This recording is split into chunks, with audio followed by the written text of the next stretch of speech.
You're listening to Behind the Bulldogs, brought to you by Ferris State Athletics. Off the left side, to the end zone! Touchdown, Bulldogs! If I'm even having like a bad day on the course or something, I just look down at it and just feel like thankful that I'm able to be out there. Making sure that we're like where our feet are and we're not thinking about outside distractions. Welcome into another edition of Behind the Bulldogs. Brandon Worth, Tatum Outlaw, giving you the good stuff in Ferris State Athletics. Tatum, we're back. Busy schedules and illness kept us out a week, but you know what? We just fight our way on and we continue on with the show. And we got a great interview coming up here with two cross-country stars. It's going to be a great episode. Yeah, sorry we weren't here last week. We also didn't film for Off the Ice, so it was a whole week off for everybody. A week of just not seeing any of us, so sorry about that. But we've got some good sports to cover, and we're excited to be back. Absolutely. We got all the Ferris State sports recap for you here, as well as our interview coming up with Dave Harris and Ben Knuth of men's cross country. And then we'll get you what's coming up on the weekend. And this is one of the biggest weekends at home at Ferris State this fall. Very exciting stuff. Yeah, I think you guys kind of have an idea of what's coming up this weekend. So make sure you come out and be loud and proud. Hence why they're plugged in right now and watching this episode. So big thanks. Be sure to follow along. Big thanks to Dazos Digital. Target your target audience with the experts at DazosDigital.com. All right, we'll start with football. Big win against Michigan Tech, a rank Husky crew, 38-10. But the big thing, I think, obviously 38 points, great for the offense. 5 interceptions and a half for that defense? 5? I mean, come on. That's great stuff. Defense has been underrated this year, and I think this was the big performance that now shows, hey, we can score it, but hey, we can play defense too. Yeah, I don't even want to say I'm surprised because I think our football team continues to do all these like outrageous things, like with the point score and like, I don't know, just with like wins we're pulling out. Like, I shouldn't be surprised, but I guess I should say they keep raising the standards. So it's exciting to see them play. Great defense. We know they have great defense, but we're known for our offense. So especially against a good team like Michigan Tech, they're looking really good this year. So I'm glad we could pull out another conference win. Absolutely. And we got a big game this weekend. Stay tuned to figure out what that game is. They already know what it is. They already know what it is. So we'll talk about that later on. A certain volleyball team went 3-0 at tournament action this weekend. Very, very exciting. You beat Lewis 3-0 in the final day, as well as Walsh and Maryville in those two earlier matches in 4 sets. Just talk about the overall performance from the team in the Midwest region crossover. Yeah. Obviously, we want our entire conference to do well for that tournament. It's like a conference versus conference type of thing. We ended up getting the first seed for that tournament. I know it's been a little bit close between GV and us. So that was cool that we were able to get the first seed for that. And a big goal of ours was to perform well this weekend because it's a good halfway mark between the season. And it's very similar to how postseason play will be. 3 games in 2 days, quick turnarounds, teams that we're not so familiar with. So it was just great that we could be successful after this weekend and test our limits. And I think we learned more about ourselves as a team. And so I think that'll give us a good push to finish off the rest of the season strong. Absolutely. Very good performances. And they're going to be home this week as well. We'll talk about the details later on in the episode. Women's soccer fell 1-0 to Purdue Northwest earlier on in the weekend, but they do bounce back. A much needed win against Parkside. 1-0. I mean, that was just huge for Coach Henson's team. You know, obviously the early weekend loss really hurt. You know, you're going into that road trip. You're going to Hammond, then you're going to Kenosha. It's a long trip, right? We both know it. We've had experienced that trip, but overall getting the win, especially going into a huge home slate. I mean, that's just huge, especially the offense the defense has been really doing a good job. The offense really, I think, stepped up, especially when it needed most in Kenosha against Parkside and the Rangers with that goal to be able to win that one. Yeah, I would say for the soccer team, I mean, the defense is always very consistent, very sturdy. And I think that they're able to hold a lot of teams. But whenever, like you said, our offense steps up is when we start taking those big wins. And I think that was a really big win for the soccer team. So I'm glad they could finish the weekend on a high note. Absolutely. Hockey was in action and got a sweep last week. Yeah. Very exciting stuff. Winning, especially the exhibition win against Simon Fraser was very exciting. Went to overtime, 3-2, then took on the under-18 United States National Development Team. 5-0. This was a team that beat us last year. Beat them 5-0 this time around. This just goes to show This is a different team. Yeah. This program's ready to eat right away under Coach Riley. Very, very excited to see what they get to once the conference slate starts this week. Yeah, I mean, that team, they're just all very gritty. I think we saw a bit of that when they were playing the number 1 Western Michigan. So they had a huge win there if you didn't keep up with that. And if you want to hear more about it, tune into Off the Ice. Shameless plug right now. Shameless plug. Tune into Off the Ice where we talk more about just like the insight with their team and how they're able to pull out these wins. Did you get paid to say that? No. So it was a free shameless plug. Yeah. Wow. You don't get this type of material anywhere else, ladies and gentlemen. Women's golf 9th right now after day 1 at the St. Leo Invitational down in Florida. They're soaking up the sunshine. Hopefully they bring it back to us as it literally hailed on our way into the studio this afternoon, which is crazy as we're in October, late October, by the way. But really good stuff from Coach Stark's crew and as well, Coach Doran's crew, really good job at Grace College with a sweep last weekend. So both of the spring sports getting their fall action and they're going on a high note. Yeah, let's just hope they keep continuing with this. Hopefully they stay consistent. Usually the golf teams do, but we're cheering them on from afar. Can we say they're both keeping on swinging? Yeah, they just keep on swinging. We'll just keep that idiom going, I guess, at the end of the day. With that, we will get you what's coming up this weekend here at the end of the show. But first, we have an exclusive interview with men's cross country's Ben Knuth and Dave Harris. Now joining us here in the interview room, we have 2 very special guests from men's cross country, Ben Knuth and Dave Harris. Guys, welcome to the show. Thanks for having us. Absolutely. It's a very important week. GLIAC week here. You guys are going to be competing this weekend. Just talk about the excitement throughout the team and for you guys personally to be able to race in a championship atmosphere this weekend. Yeah, I mean, it's something we've been looking forward to all season since we first met. We have our goals and we've kind of touched on them each week. Each race was kind of like, how can we get better for this week? So now it's finally this time. It's finally this week. So yeah, I feel like going off what he said, I mean, this is pretty much what we've been building up to since like June when we started training. So it's just kind of nice to see like the whole puzzle come together and then all the guys are pretty excited and just ready to go. Looking forward to it. Should be a good day to run. For sure. Yeah. How do you guys prepare like the rest of the team? I think you guys are good leaders for your team. How do you help like some of the younger guys in your team go into, I guess, high pressure situations like this weekend? Yeah, for racing wise, it's kind of we've trying to have a strategy of trying to run with each other. So it's kind of nice for those younger guys. It's like, hey, just stare at my back or just like watch me for the first whatever part of the race. So just kind of get them into the race, and then after that, they can do what they do. You know. Yeah. So I like that. Yeah, I mean, similar to what he said, I feel like for a lot of the younger guys, it's no different than any other race. Like coaches really emphasized us running in groups, like the same groups we work out in. So then when we get to like any race or like GLIAC this weekend, they can just kind of go off of what we've been doing all season, which is trying to run in the same groups that we do in practice and in most races.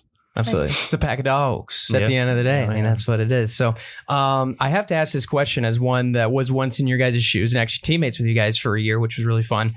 Is there ever an annoying type of, cheering on that you guys just get sick of? Like if you hear a cowbell, does that give you that extra jolt of energy, or is there any sort of like thing you're just like, I can't stand hearing this? I'd say it matters how I'm feeling.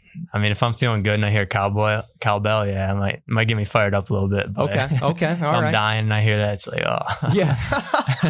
It's like, no, just end it. Just end the race. Nobody even look at me. Dave, how about you? I mean, I could agree with that. The cowbell can be a bit obnoxious, but I was going to say when like you got people saying like you're almost done. Oh, And you're not even close to being done. Yes. That one always drives me nuts. Yeah. It's like we have almost 5 miles to do and it's mile 1. Like, please chill out for a second. Like we're working on it. So I could imagine too, like, does it, like, do you pay attention to like things people say like that? Because I could imagine it being like annoying if someone's like, who doesn't run at all, like saying certain things. Like I feel like that would irritate me. you can do it. Yeah. Or like, obviously. Oh, you only have this much more to go. Like you can't even do that. Like, I don't know. I feel like I would get a little bit annoyed. I don't know if that's, but I don't even run. So Yeah.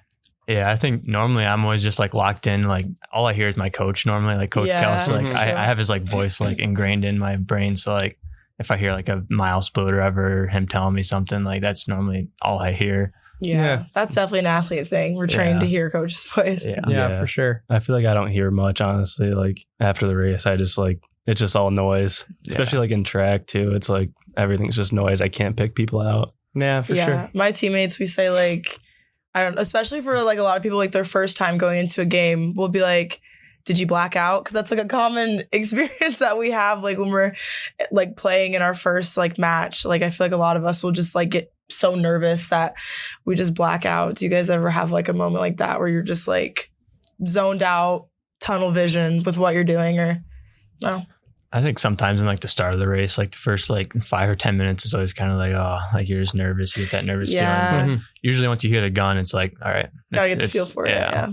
Yeah, for sure. Dave? Yeah, I feel like the start of the race or like even sometimes like the finishing stretch can just kind of be like you're like locked in on the finish line and not really thinking about anything else. Yeah, absolutely. For both of you guys, a little bit different journeys here to Big Rapids, competing here at Ferris State. Ben, we'll start with you. You're the hometown kid. You're right here from Big Rapids. So what was the process like for you? I know you were quite an arm in high school. You had some decisions to make. What ended up making you choose the spikes over the cleats and staying here in the B-Rap? Yeah, honestly, I don't really know like why I chose it, but like it definitely, Ferris definitely chose me. Like they have my program, which was huge. So like school wise, that was huge. And just I've known a lot of guys that have gone to Ferris too. Those like maybe 1 or 2 Big Rapids guys, including some Reed City guys too. So it was good. I knew people on the team already. So I definitely could have went and played some college ball somewhere for baseball. But honestly, I think that would have been a lot in my body. But now every time I say it, it's always like running isn't a lot in your body, but it's like, I don't know. But yeah, I'm definitely happy to be here. It's awesome. For sure. And Dave, we've got you a little bit later in the journey, and many people might have seen the last name. And, you know, of course, Donis, your older brother, one of the guys that really championed being a champion here and as a GLIAC champion. But just talk about what chose you to come back to Ferris here and kind of follow in your brother's footsteps. Yeah, I mean, so out of high school, I went to Saginaw for a year and then just really didn't like it like I thought I would there. So then obviously I was like, all right, I need to make a change. And so then a bunch of schools reached out to me, but I just didn't want to take a chance on anything else. I knew like coming from Donis going here, he liked it. So I was like, well, there's a good chance he likes it, then I'm going to like it because we're pretty similar people. So that's where I was like, I might as well. So that's when I reached out to Coach Kelch, and then he was like very welcoming and very inviting to have me on the team. So then I just kind of went from there and then haven't really looked back since. Rock on. Sweet. What are you guys studying here at Ferris, and what do you hope to pursue with that? I'm studying survey engineering. I hope to get a surveying or a professional surveying license. It's kind of like the main goal after college. It's usually like a 4-year thing you got to get, and you got to pass a test. So you can be a certified grandpa and tell people, get off my lawn. Pretty much. There you go. How about you, Dave? I'm studying accounting here. And then my goal with that is to get my CPA license. So I got to go back and I'm going to get my master's after my bachelor degree. And then from there, probably spend some time working in public accounting. Cool. Wow, right on. Absolutely. Outside of running and racing, right, there's obviously not as much time as like some other sports, but when you guys are not at practice or not on a run, what's your go-to, to kick back, relax, and, take your mind off running a little bit? I loved hunting fish, so I've been hunting and fishing around here for my whole life. And then I've also started picking up on doing some like baseball stuff, like baseball coaching and baseball like pitching lessons. So that's been good to kind of like get those baseball vibes back and those juices flowing again. So that's been good. Yeah, it never leaves you. It might just, it might change your mindset a little bit. But no, that's great. How about you, Dave? I'd say most of the time, like when the weather's nice in the summer, I'd spend a lot of time golfing. But then when it gets colder, some of my free time I'll spend like snowboarding. Nice. And then, whatever else we get up to. Sometimes that's messing with our mopeds. Those tend to have problems. If you know cross country, you know the mopeds. Oh, yeah. It's hard to miss us or not hear us. Yeah, absolutely. It's funny. Do you guys have any, ask every guest that comes on, do you guys have any like pre-race superstitions or things you have to do? It could be as simple as like, some people are like, I put the shoe on first or whatever, or like I eat this every night, and some people's are very extreme. Not really. My one thing is just I've worn the same socks for like a really long time. Like that's a superstition. Yeah, it's kind of my only thing, I'd say. Yeah. Okay. Yeah. I feel like not in particular. I try to wear the same socks, but I always get them mixed up and I never keep track of it. Sure. I feel like my only one that I really have is I always like eat the same or like similar foods the night before or like the morning of. Yeah, and for running especially, like the pre-race meal feels like the number one thing. Is there a go-to meal, like as far as, you got to have this, or you're shooting for this if you can get it? This year it's been bagels and cream cheese. Bagels. Like 3 hours before my race has always been. It's sometimes hard to get down, but sure, that's my go-to. We eat a lot of bagels too. Yeah. We have like a basket we have like a little kitchenette in our locker room. We have like a basket full of like all these different bagels, and then we have like them stocked on like the upper shelf too. We have a ton of bagels. So how many bagels do you have? Please don't say over 100 because they're probably stale now. If I had to say like a rough estimate of how many like packs of bagels we have after a grocery trip, I would have to say like 20. Okay, that's fair. I thought you were going to say a triple-digit number, and I was going to have to be irate. Well, that's 20 packs of bagels. So then there's like how many bagels in a pack? So there's a lot, but oh boy. Anyway. But there's a lot of people on my team, so I guess that's very true. Dave, how about you? Mine's the same. I always eat a bagel before a race. And bagels. Usually I had a bagel and like 2 bananas. Always 2. Okay. I don't know why, but I've been doing that since high school. Plain bagels or it depends. Sometimes, well, in high school is whatever my mom would buy. Yeah. Fair. But now that I have to buy them, it's more like I'll either get like everything bagels or cinnamon raisin. Something I can put butter on and then just eat it like that. So yeah. Big fan of cinnamon raisin bagels. Yeah, so I can can't get go with you wrong. there. Now the question is, I've seen this question go around social media when it comes to putting on the racing spikes. Is it socks or sockless? I've done socks. I think I've only raced sockless like once or twice, maybe. People don't wear socks with this? You're just finding out now. Do you, Dave? I wear socks. Okay, you both wear always socks. All right. I didn't realize it was a thing to not wear socks. That's a thing. Yeah. In Steeple, there were times I didn't wear socks. I guess I just assumed you wear like socks with shoes. Aren't they like shoes? Yeah, they're shoes, right? It's socks with shoes. Oh my gosh. I don't know. I just assumed. I don't know that much about running. Anyway, go-to event and track and why you love it so much. My go-to has been the 5K. Okay.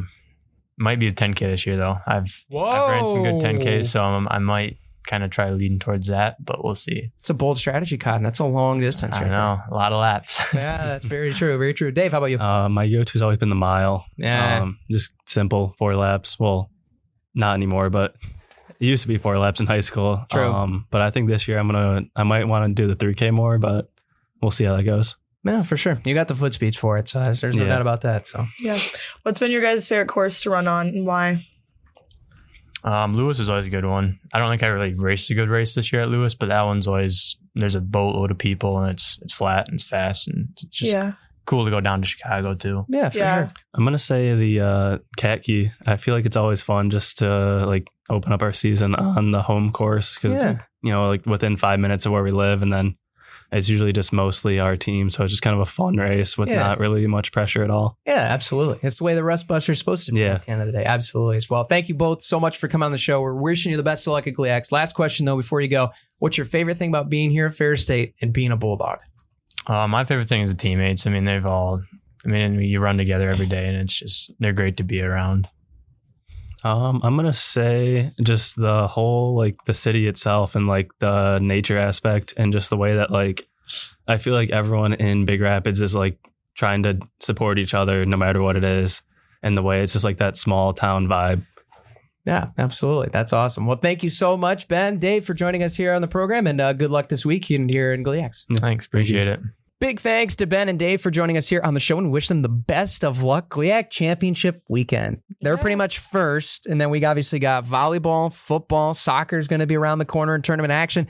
We already blinked and the fall's almost gone. This is a problem. Yeah, I know. I mean, just hearing them talk about it, like I was just thinking about my own season, like, wow, time has really just flown. Yeah, you can start to count the weeks left on one hand. That's not a good problem to have. I know, and we were just talking about our schedule off camera, and GLIAC is approaching. It feels slowly, but it's coming fast. Yeah, it's that cloud behind you can't see coming until it just dumps hail right on top of you. I'm still not over the fact that it just hailed outside. But anyway, we can move on. Thursday, October 23rd, let's start you with a Ferris State Sports Slate at home, 6 o'clock, down the hall from us, Bulldog Arena. Bulldogs and Panthers of Davenport. You guys are going to be hosting Davenport. Really exciting match coming up to start the whole weekend festivities on Thursday. Yeah, make sure you guys come out and watch, even though it is a Thursday. Davenport is they've definitely made major improvements since their last season.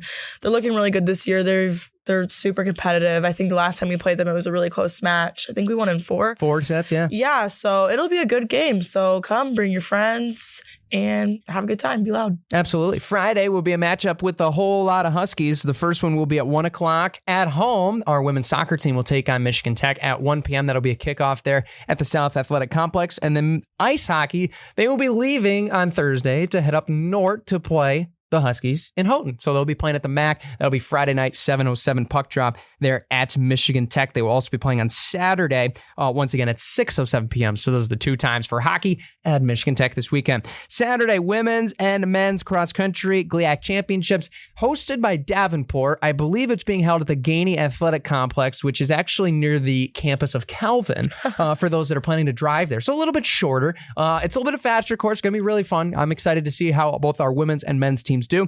I believe 11 o'clock and 11:45 are the start times for each of them. Women's are first, men's second. So you can find all that information on the GLIAC website.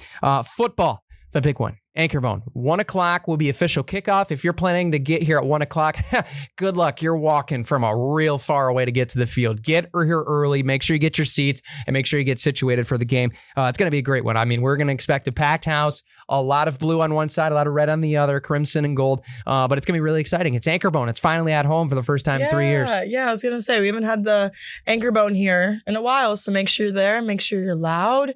Make sure you bring a lot of energy, and there's no excuse to go to the volleyball game after either. Bring that energy. You guys can go to both of the games. So, yeah. She said it. I mean, you have no excuse at this point. Excuse. 5 o'clock against Purdue Northwest in Bulldog Arena. So after you have fun at the football game, have fun at the volleyball game right here. Both of them at home. 1 o'clock for football and then 5 o'clock for women's volleyball. On Sunday, October 26th, women's soccer will also be at home against Northern Michigan. That will be a 1 o'clock kickoff there on Sunday. So you got Thursday, you got Friday, you got Saturday, you got Sunday. 4 days of home action in Ferris Athletics. Yeah, and all the fall sports are towards the second half of their conference play, cross country. I mean, they have their GLIAC tournament starting, so make sure you guys just come out, support, be loud. This is like the most important part of all of our seasons right now, so hopefully we pull out some wins. Yippee. We hope so indeed.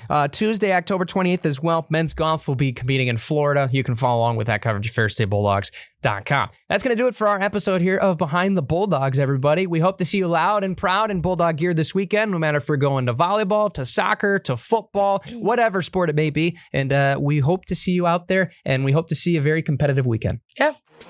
We'll see you later, everybody.